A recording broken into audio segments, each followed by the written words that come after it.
নমস্কার, সুমনাস রান্নাঘরে আবারও একটি নতুন স্বাদের রেসিপিতে আপনাদের স্বাগতম। আজকের রেসিপি দই পাবদা। তো পাবদা মাছের তো অনেক রকম রেসিপি আপনারা বানিয়ে খেয়েছেন। একবার এইভাবে দই দিয়ে পাবদা মাছের রেসিপি বানিয়ে খেয়ে দেখবেন, আশা করি খুবই ভালো লাগবে।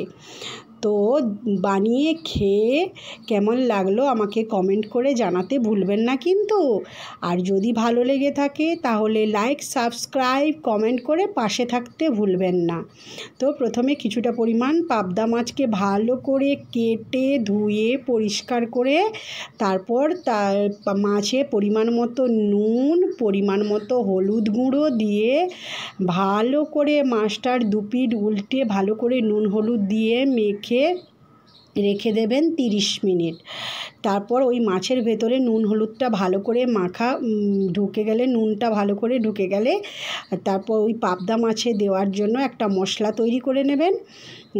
মশলাটি হলো 1 চামচ দেবেন গোটা কালো সর্ষে, আর দেবেন 1 চামচ গোটা সাদা সর্ষে।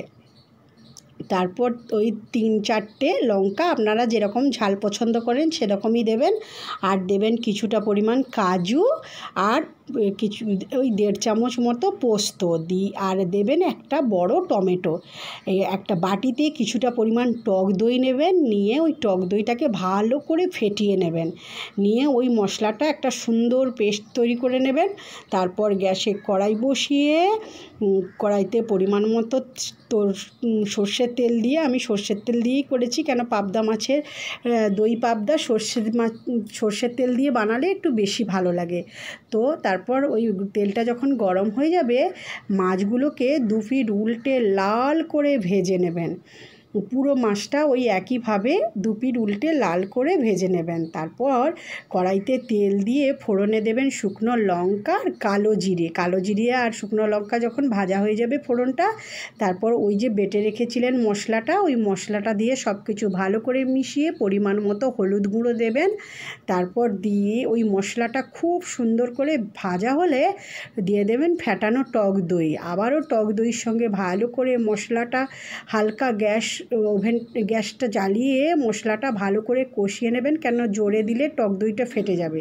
তারপর যেহেতু টক দই আছে, টমেটো আছে, 1/2 চামচ মতো চিনি দিয়ে দেবেন, আর 2-3টে এলাচকে ভালো করে থেতলে দিয়ে দেবেন। দিয়ে জল দিয়ে দেবেন। ঝোলটা ফুটে উঠলে ভেজে রাখা মাছ দিয়ে ফুটিয়ে নামিয়ে নিলেই রেডি।